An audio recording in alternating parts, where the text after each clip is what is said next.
Good morning student. Gayatri school की online क्लासों में आपका स्वागत है।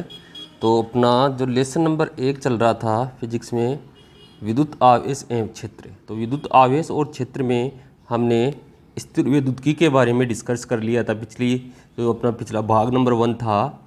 आज अपना जो भाग नंबर 2 है उसके अंदर हम प्रेरण द्वारा आवेशन के बारे में क्या करेंगे, डिस्कस करेंगे। तो प्रेरण द्वारा आवेशन क्या होता है, सबसे पहले तो आपको इस चीज़ को समझना है। तो प्रेरण द्वारा आवेशन, ठीक है।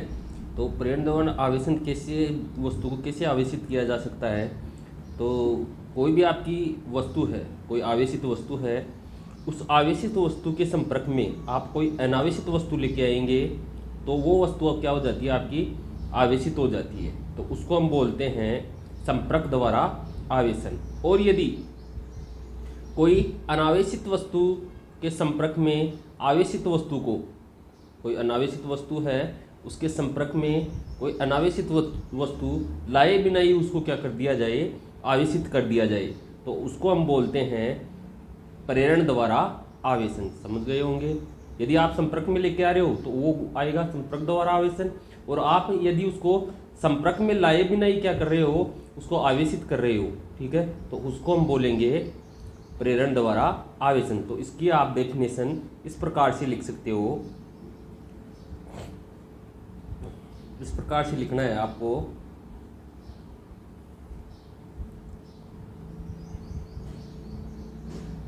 जब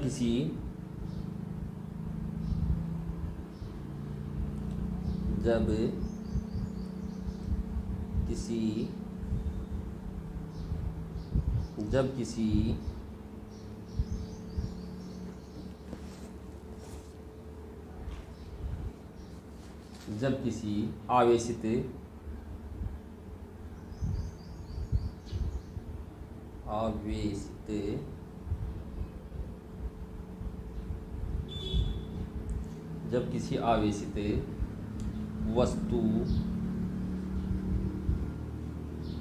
के संपर्क में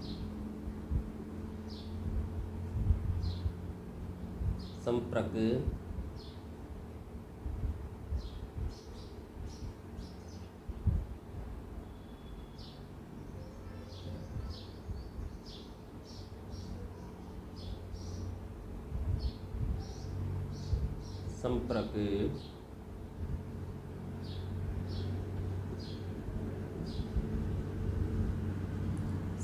में आवेशित वस्तु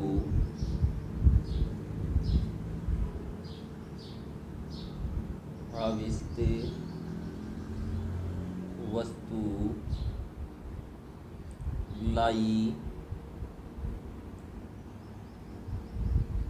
जाती है।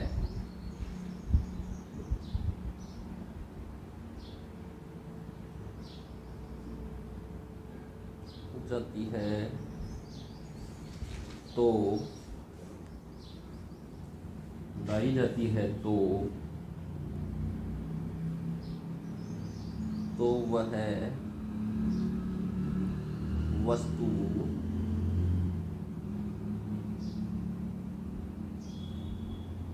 आवेशित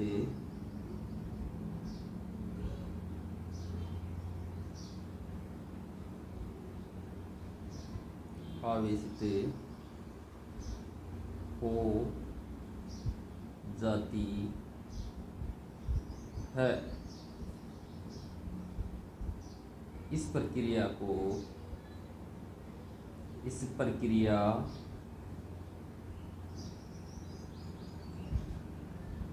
को संपर्क द्वारा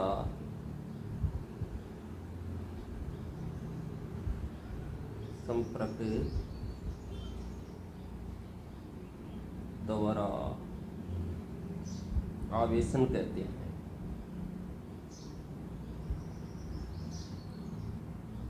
आवेशन कहते हैं। तो ये तो आपको संपर्क द्वारा आवेशन। और जब किसी अनावेशित वस्तु के संपर्क में कोई आवेशित वस्तु को लाए बिना उसको क्या किया जाता है, आवेशित कर दिया जाता है, तो उसको बोलोगे प्रेरण द्वारा आवेशन। तो नीचे आप लिख सकते हो स्टार लगा के कि जब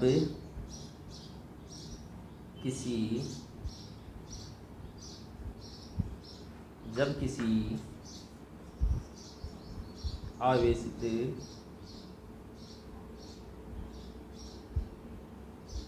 वस्तु को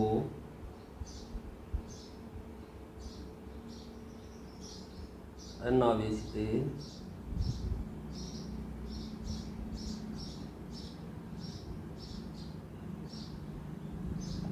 वस्तु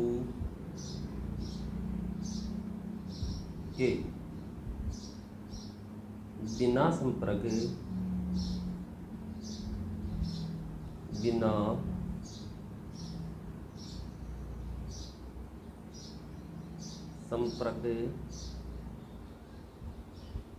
में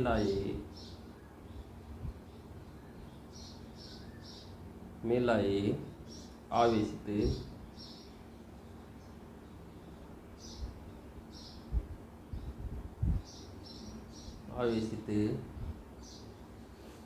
किया जाता है।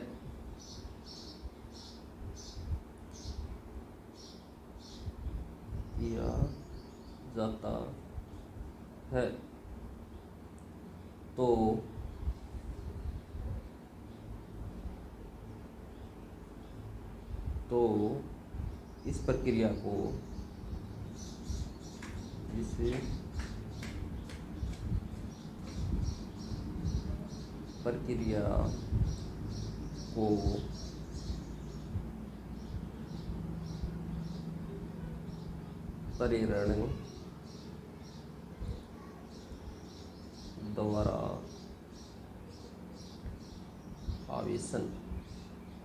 प्रेरण द्वारा आवेशन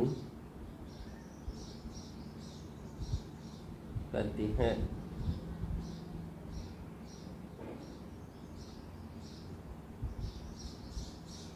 तो प्रेरण द्वारा आवेशन आप समझ गए, ठीक है। अब नीचे मैं कुछ डायग्रामों के द्वारा आप इसको क्या करूँगा, समझाने का प्रयास करूँगा। तो देखो नेक्स्ट ये चीज़ आप नोट कर लेना।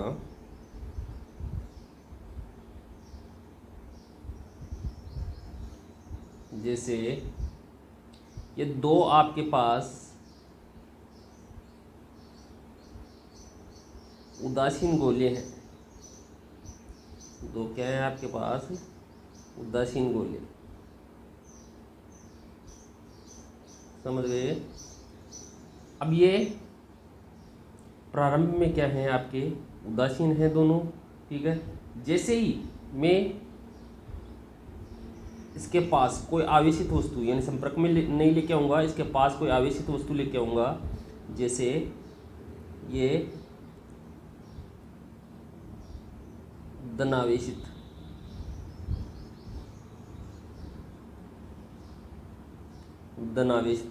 कोई छड़ है और उन गोलों के पास लेके आ रहा हूँ।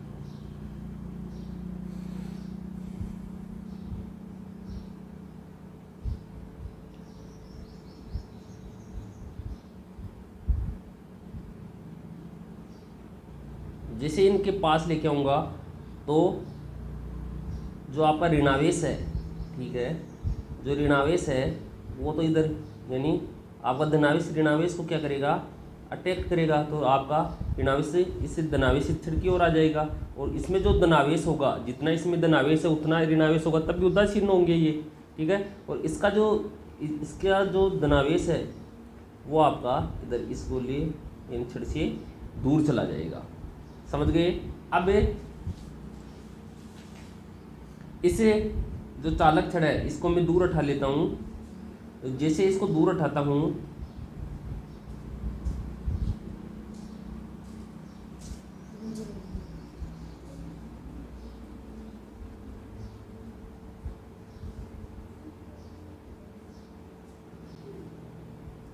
जैसे ही मैं इसको दूर उठाऊंगा तो ये दोनों गोले क्या हो जाएंगे, आवेशित हो जाएंगे, और ये धनावेश और ऋणावेश पास पास आ जाएंगे, यानी एक दूसरे को क्या करेंगे, अट्रैक्ट करेंगे। ये लो, ठीक है। और अब जैसे ही मैं इनको दूर दूर करूंगा दोनों गोलों को,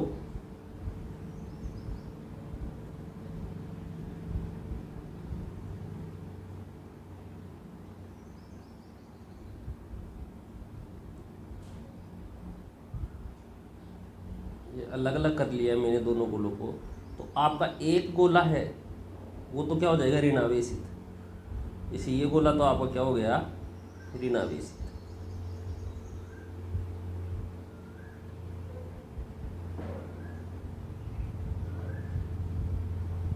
ये गोला तो आपका ऋणावेश आ गया इसमें, और ये आपका गोला क्या हो जाएगा, धनावेशित हो जाएगा।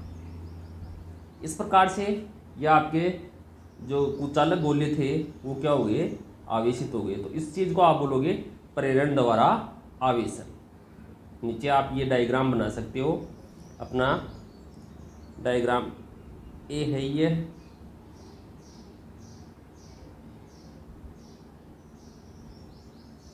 डायग्राम ए, ये आपका चित्र बी, ये सी है, और ये आपका चित्र डी है। इस प्रक्रिया के द्वारा आप प्रेरण द्वारा आवेशन को क्या कर सकते हो, समझा सकते हो। अब नेक्स्ट जो हमारा टॉपिक है, ठीक है, वो है सवर्णपत्र विद्युत दर्शी।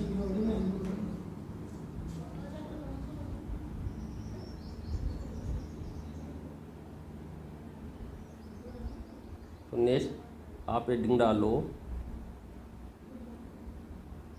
सवर्णपत्र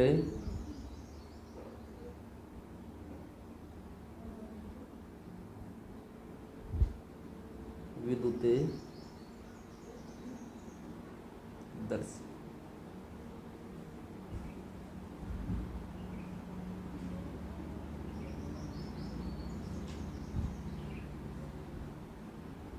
समझ गए।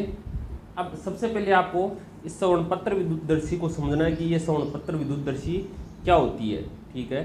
तो मैं आपको समझाने का प्रयास करूंगा कि एक ऐसा उपकरण होता है जिसके द्वारा आवेश की उपस्थिति और आवेश की प्रकृति का क्या किया जाता है, पता लगाया जाता है। उसको हम बोलते हैं सवर्णपत्र विद्युतदर्शी। यानी आप लिख सकते हो इसमें कि यह एक ऐसा उपकरण होता है, नीचे लिख सकते हो आप,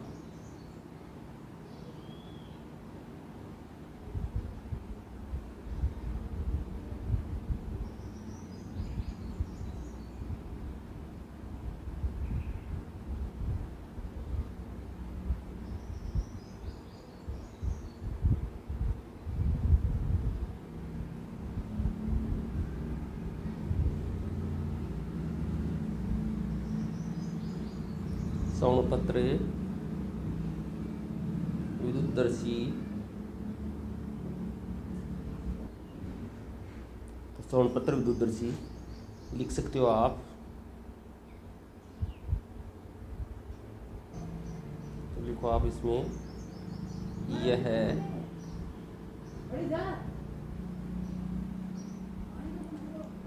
एक ऐसा उपकरण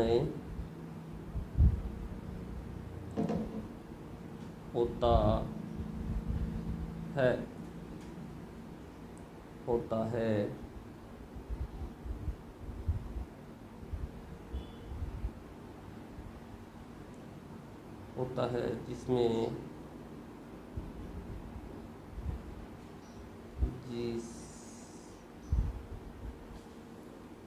जिसके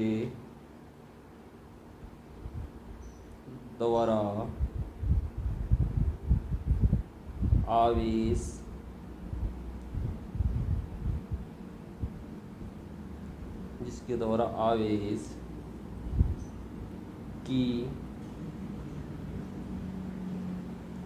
आवेश की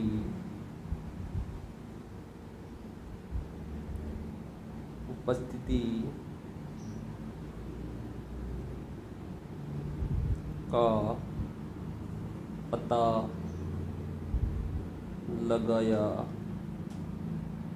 जाता है।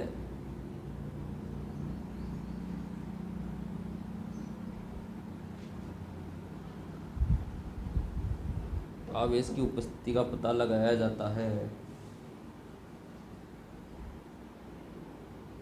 वह प्रकृति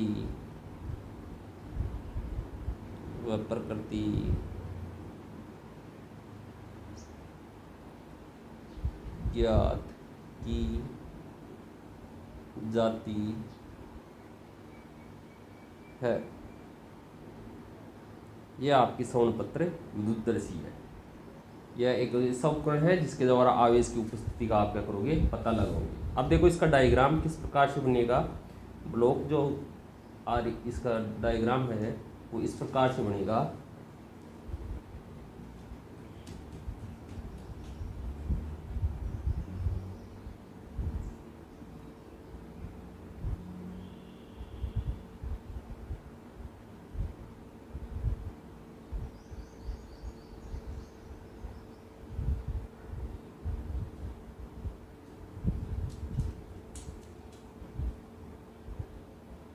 ये एक कोई कांच का पात्र है।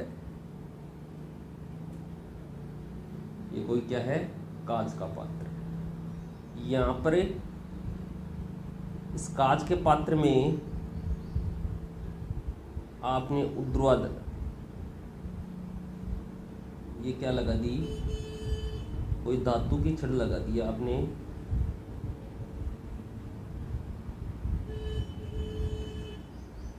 ये क्या लगा दी, कोई धातु की छड़। और यहाँ पर आपने इसमें ये एक कॉर्क लगा दिया।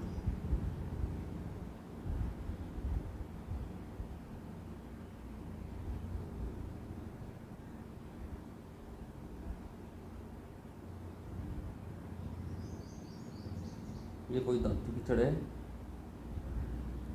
अब देखो आप इसके अंदर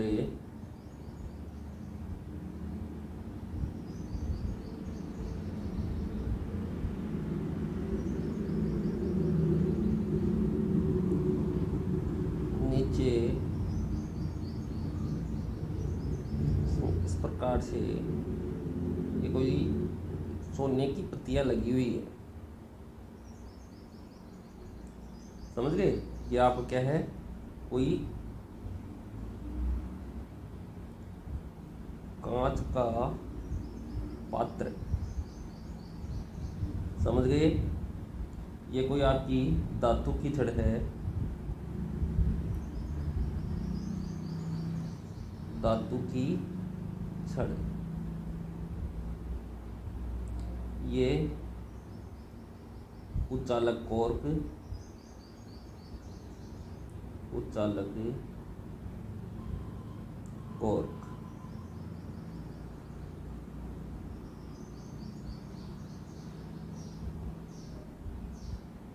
यह आपका कुचालक कॉर्क है। और आप जब इसके संपर्क में ये कोई क्या लेके आ रहे हो, आवेशित वस्तु, कोई धन आवेशित वस्तु लेके आ रहे हो,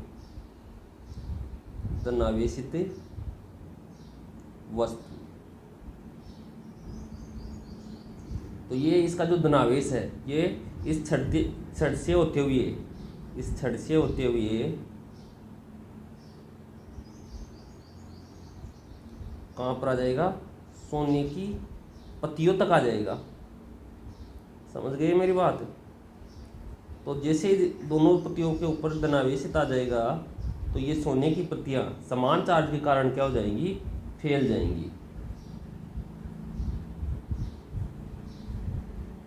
तो इस प्रकार से ये श्रवण पत्र अपनी क्या है, विद्युतदर्शी है। अब नीचे आप इसकी बनावट लिख सकते हो।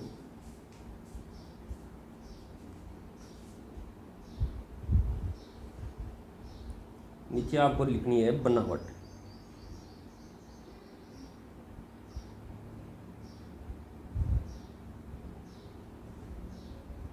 और बनावट में आपको लिखना है श्रवणपत्र विद्युतदर्शी में एक कांच का पात्र लेते हैं, ऐसे लिख सकते हो आप।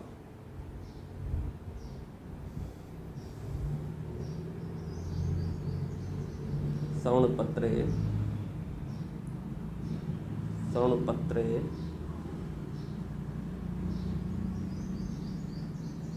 विद्युतदर्शी में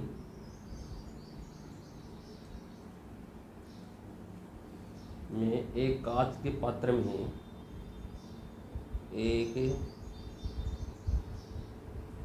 कांच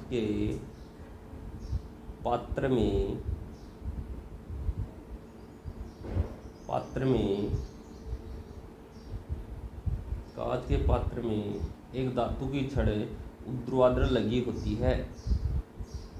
एक धातु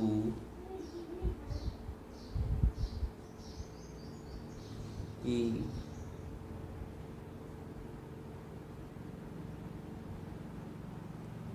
छड़ ऊर्ध्वाधर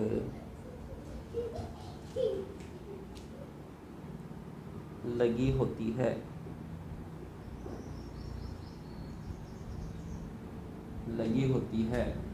जिसके नीचे वाले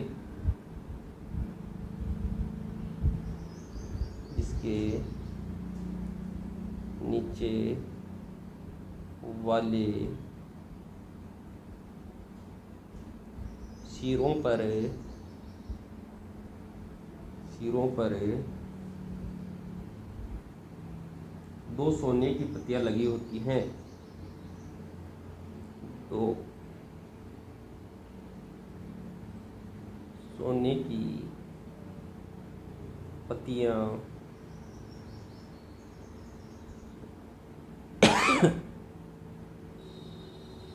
दो सोने की पत्तियां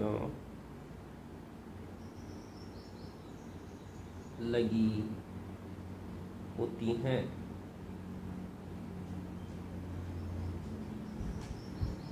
तथा ऊपरी सिरे पर आवेशित वस्तु होती है।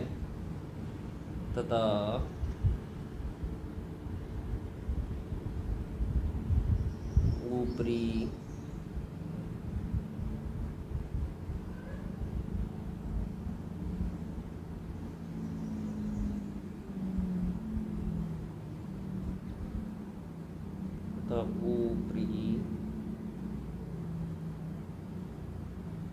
सिरे पर आवेशित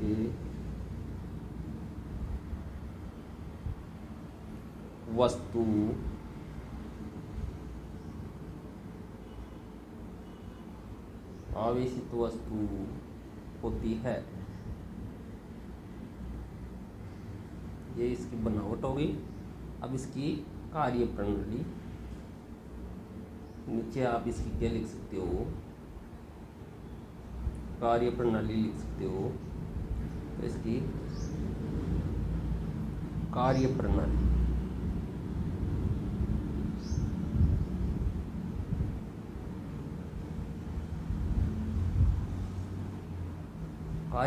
में आप लिख सकते हो कि जब ऊपर वाले सिरे के संपर्क में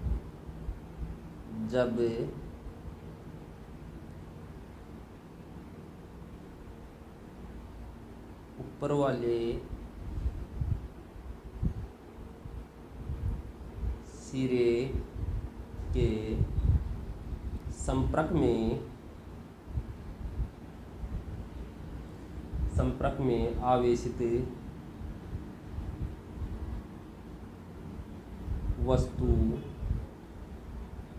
आवेशित वस्तु को लाया जाता है।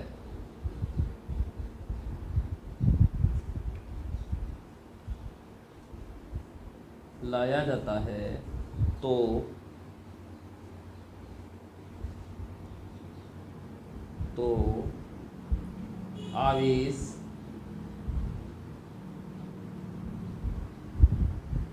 धातु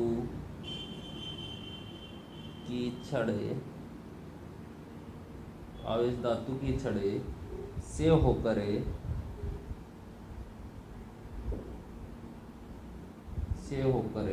सोने की पत्तियों तक पहुंच जाता है। सोने की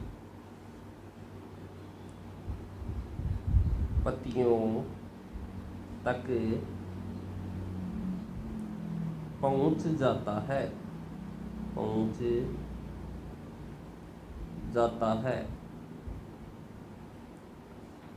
है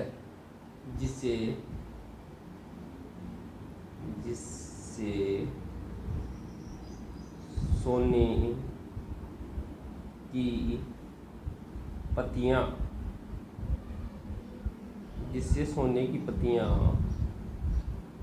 फैल जाती हैं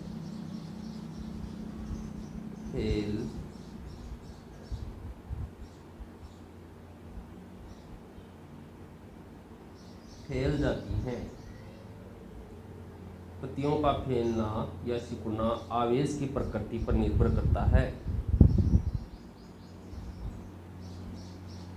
पत्तियों का फैलना व सिकुड़ना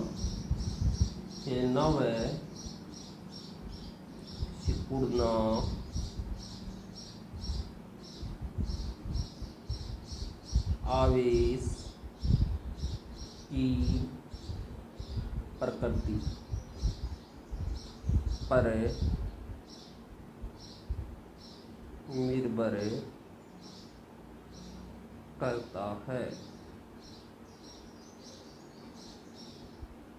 यह इसकी क्या है, कार्य प्रणाली। तो इस प्रकार से आप समझ गए होंगे कि आपकी ये क्या है, श्रवणपत्र विद्युतदर्शी, जिसमें आप क्या कर सकते हो, जिसके द्वारा आवेश की उपस्थिति और आवेश की प्रकृति का क्या करोगे, पता लगाओगे। तो ये आप नोट कर लो अपनी नोटबुक में। और अब आगे अपना नेक्स्ट जो टॉपिक है उसका हम डिस्कशन करेंगे यहाँ पर।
इस प्रकार से ये अपनी श्रवणपत्र विद्युतदर्शी क्या होती है, कंप्लीट। अब अपना जो नेक्स्ट टॉपिक है वो है कूलाम का नियम।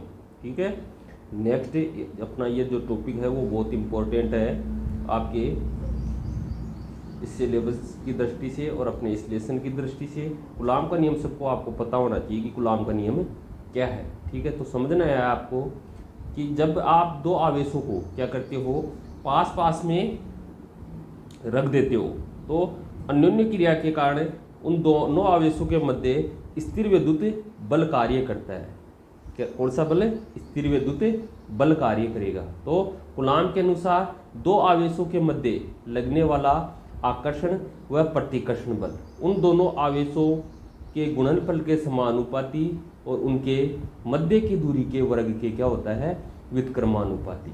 यही अपना क्या है, कूलाम का नियम। समझ गए होंगे आप कि देखो सबसे पहले तो आप इस नियम को लिखो। तो नियम लिखना आपको, जब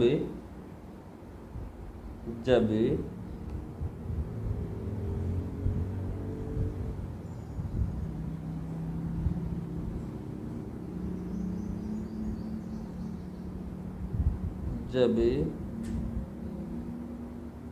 दो आवेशों को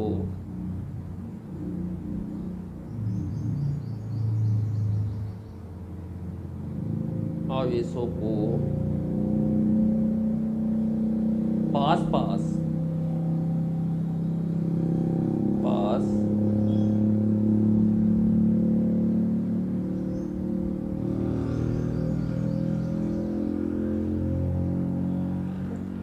पास पास रखा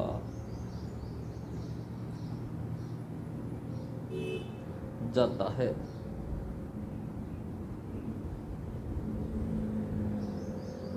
पास पास रखा जाता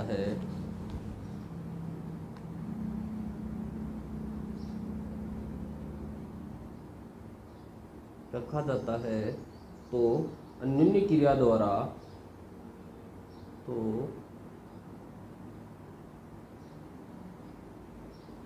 अन्योन्य क्रिया द्वारा उनके मध्य स्थिर विद्युत बल लगता है। उनके मध्य स्थिर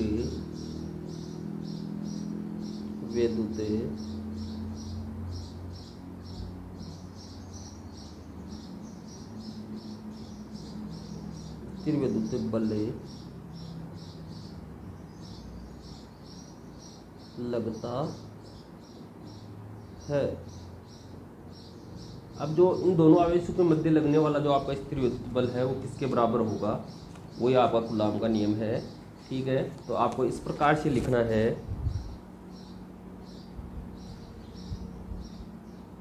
कि कूलाम के अनुसार, नीचे आपको इसका नियम लिखना है, कूलाम के अनुसार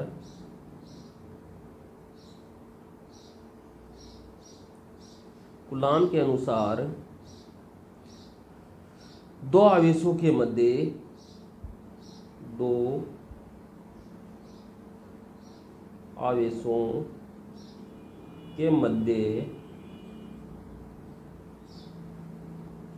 लगने वाला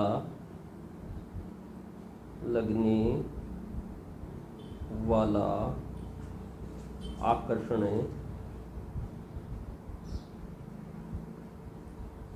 व प्रतिकर्षण, आकर्षण व प्रतिकर्षण बल, आकर्षण व प्रतिकर्षण बल उन दोनों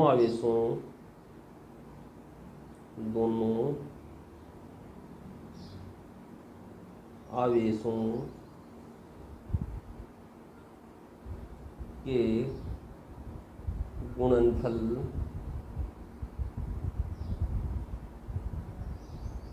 के समानुपाती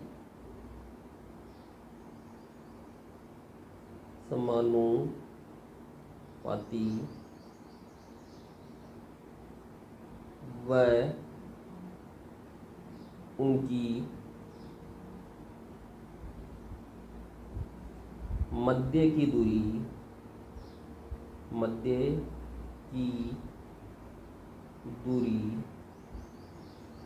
के वर्ग, मध्य की दूरी के वर्ग के व्युत्क्रमानुपाती,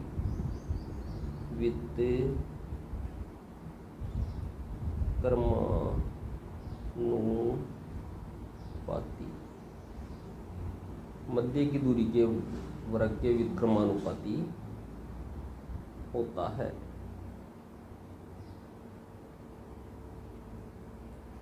है तथा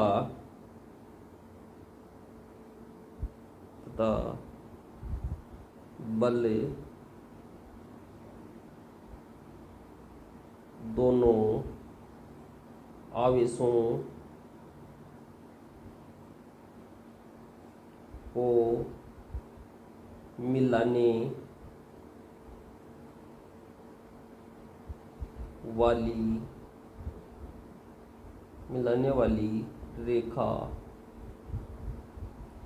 वाली रेखा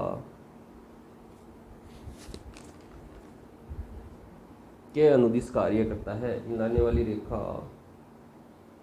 के अनुदिश कार्य करता है। वह माध्यम की प्रकृति पर निर्भर करता है। वह माध्यम की प्रकृति पर निर्भर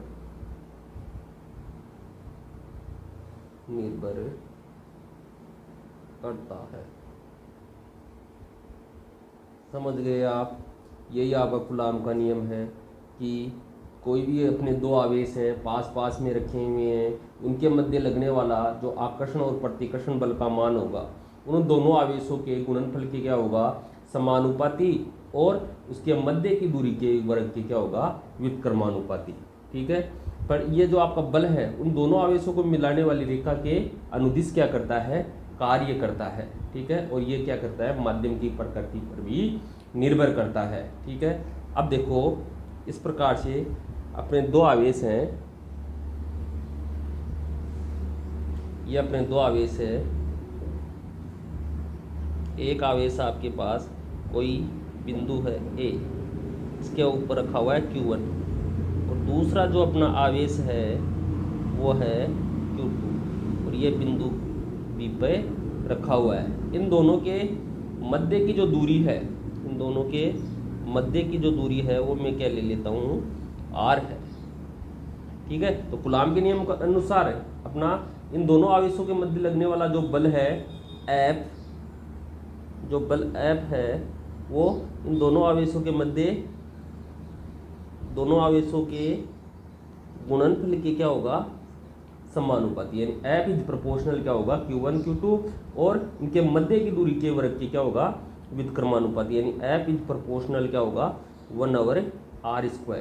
ठीक है। इन दोनों को जब मैं क्या करूं, कंबाइंड फॉर्म में लिखूं, तो आपका F इज प्रोपोर्शनल क्या हो जाएगा, Q1 Q2/r²। समझ गए? अब प्रोपोर्शनल साइन को मैं यहाँ से हटाऊंगा, तो आपका F इक्वल टू कोई समानुपाती नियतांक आ जाएगा K, तो F इक्वल टू क्या हो जाएगा K Q1 Q2/r²। ठीक है। ये अपना क्या है, कूलाम के नियम अनुसार दो आवेशों के मध्य लगने वाला बल। इसको मैं समीकरण क्या दे देता हूँ, 1 दे देता हूँ।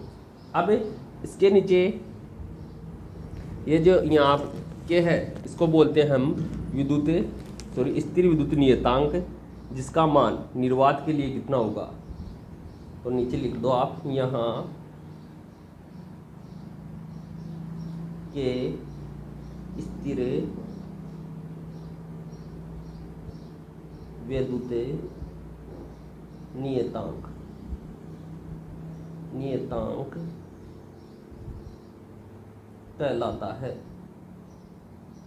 कहलाता है जिसका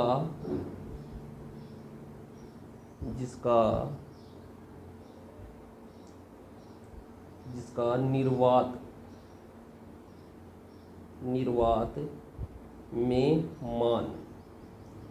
में मान इसका कितना होगा, K इक्वल टू 1/4πε0। यहाँ पर जो आपका ε0 है, ठीक है, वो क्या है, निर्वात की विद्युतशीलता। ε0 को आप क्या बोलोगे, ε0 है अपनी निर्वात की विद्युतशीलता। समझ गए। अब यहाँ पर जो के है इसका जो वैल्यू आती है मैथमेटिकल फॉर्म में, इसका जो मान होता है वो कितना होता है, ए की वैल्यू तो 9 इंटू 10⁻9 न्यूटन, सॉरी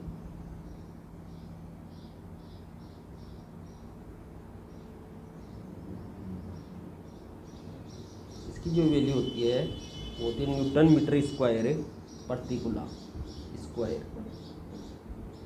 ये इसकी मात्रक हो गया। अब देखो इसकी विमा की भी हम बात करें तो इसकी जो विमा होगी, के की जो विमा आती है, यानी के की विमा लिखनी है आपको, तो मात्रक आपके सामने है, तो आप इसकी क्या लिख सकते हो, विमा। तो विमा हो जाएगी इसकी m1 L3 टी की पावर -4 और ए की पावर -2 और बड़ी कोष्टक। ये इसकी क्या हो गई, के की, यानी स्थिर विद्युत की नियतांक की विमा हो गई। अब देखो आप, ये के का मान में कहाँ रख देता हूँ, समीकरण 1 में रख देता हूँ। तो यहाँ पर समीकरण 1 से, समझ गए। तो समीकरण 1 से अपने पास F इक्वल टू क्या हो जाएगा, Q1 Q2 अपॉन के की जगह आप क्या रख दो 4πε0 और ये r²। समझ गए। ये आपका कोई समीकरण क्या हो गया, 2। ये निर्वात के लिए दो आवेशों के मध्य लगने वाला क्या हो गया, बल हो गया। अब देखो आप यहाँ पर इसको क्या करना है, सदिश रूप में लिखना है, तो नीचे लिख देना सदिश रूप में। तो सदिश रूप में आप इसको लिख दो कि F vector equal to Q1 Q2 upon 4πε0 और ये r²। r के आप इसकी क्या दे दो, डायरेक्शन। ये दो, ये इसको क्या लिख दिया हमने, सदिश रूप में लिख दिया। यहाँ पर जो आपका ε0 है इसकी वैल्यू भी आप लिख सकते हो, जिसको आप बोलते हो निर्वात की विद्युतशीलता। तो निर्वात की जो विद्युतशीलता है उसका मान होता है 8.85 इंटू 10⁻⁻12। ठीक है, 10⁻⁻ कितना है, 12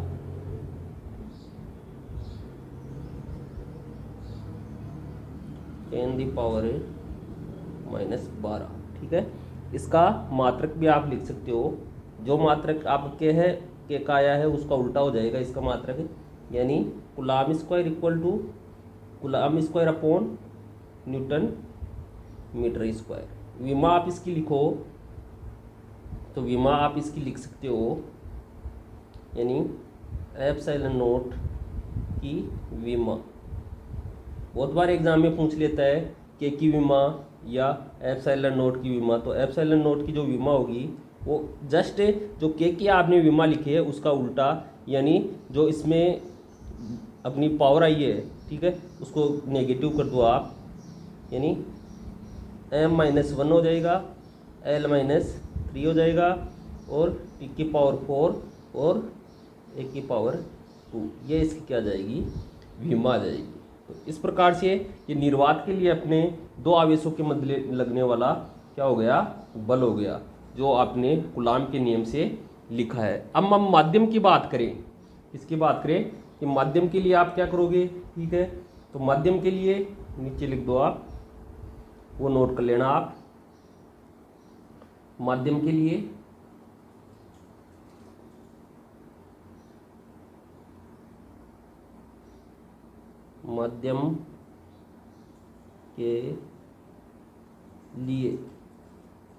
तो माध्यम के लिए जो आपका के का मान होता है वो आपका होता है, तो माध्यम के लिए आपको लिखना है कि F vector equal to Q1 Q2 upon 4πε0 वहाँ एप्सिलॉन नॉट लिखा था, यहाँ केवल एप्सिलॉन लिखना है। और यह आपका आर स्क्वायर आर केप इसकी डायरेक्शन, आर केप इसकी क्या जाएगी, डायरेक्शन। तो ये माध्यम के लिए अपना यानी एफ एम से ले सकते हो इसको। एप्सिलॉन है वो माध्यम की निरपेक्ष विद्युतशीलता बोलते हैं इसको। तो नीचे लिख सकते हो आप एप्सिलॉन क्या है,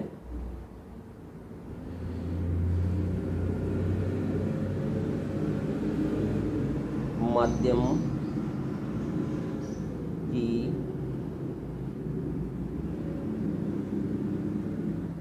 निरपेक्ष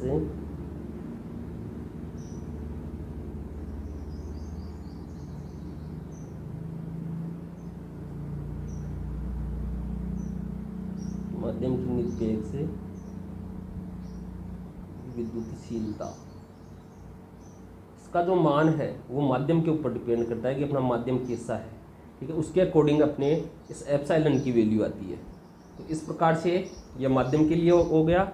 अब नीचे नेक्स्ट आप टॉपिक डाल लो, तो ये अपना कूलम्ब बल का काम हो गया। अब नेक्स्ट अपनी आपेक्षिक विद्युतशीलता या प्रावैद्युतांक क्या होता है, ठीक है, उस चीज़ को आपको समझना है।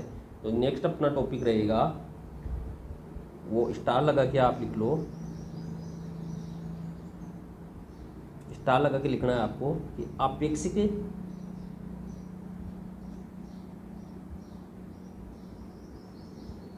विद्युतशीलता, विद्युतशीलता, आपेक्षिक विद्युतशीलता क्या होती है, ये अपनी, या इसको हम बोलते हैं प्रावैद्युतांक भी बोलते हैं इसको, परावैद्युतांक,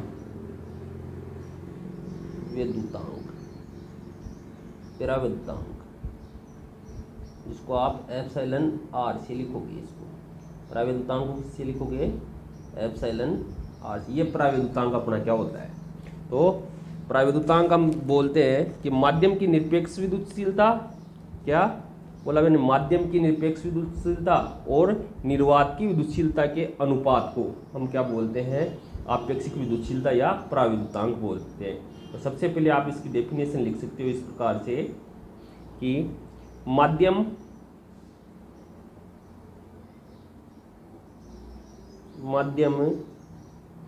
की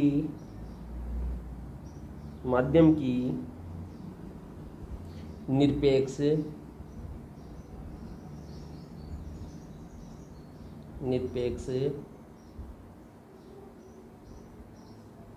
विद्युतशीलता व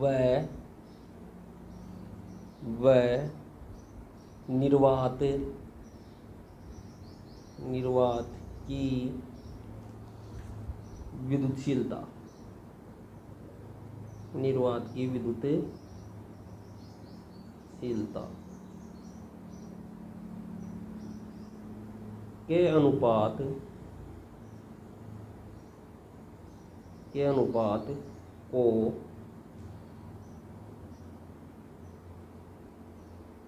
आपेक्षिक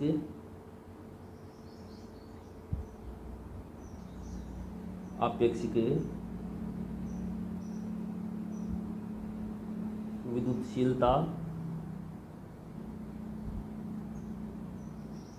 या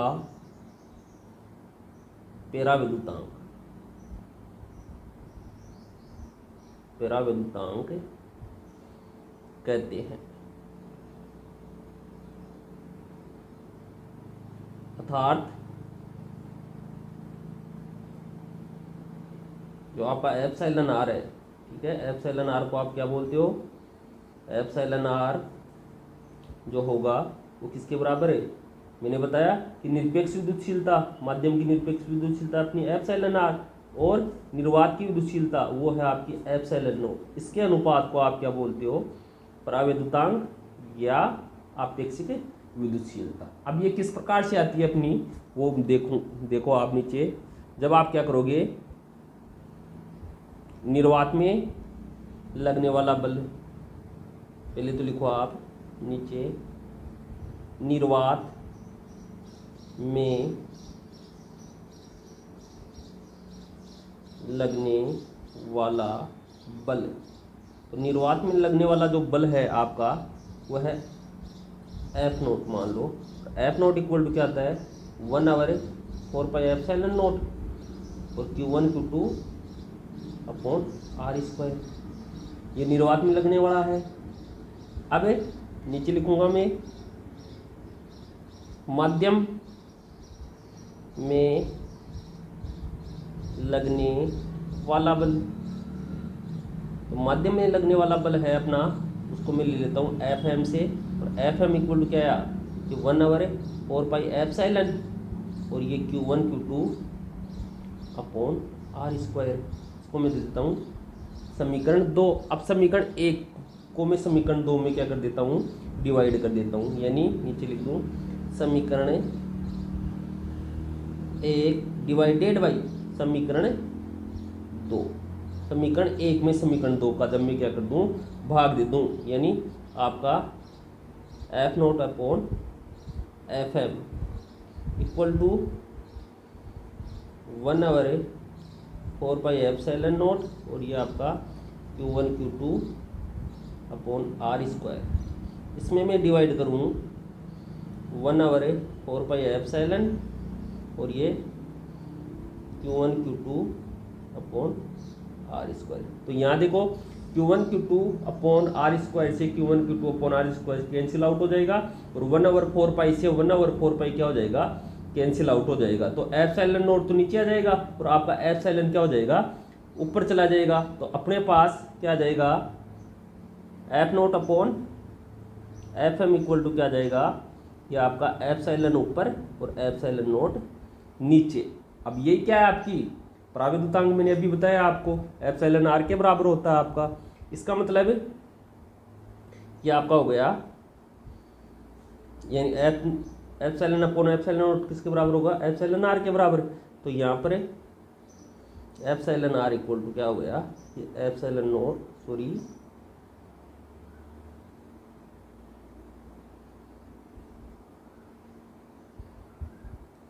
एप्सिलॉन अपॉन एप्सिलॉन नोट। यही आपकी क्या है आपेक्षिक विद्युतशीलता या प्राविद्युतांक होता है। समझ गए। अब देखो इस एप्सिलॉन आर का मान है ना अपने विभिन्न माध्यमों के लिए क्या आएगा भिन्न भिन्न आएगा और ये अपना क्या है मात्रक विहीन है, मात्रक विहीन, इसका कोई मात्रक नहीं होता है। तो यहाँ देखो एप्सिलॉन आर का निर्वात या वायु के लिए कितना मान होता है, तो नीचे स्टार लगा के लिख सकते हो आप।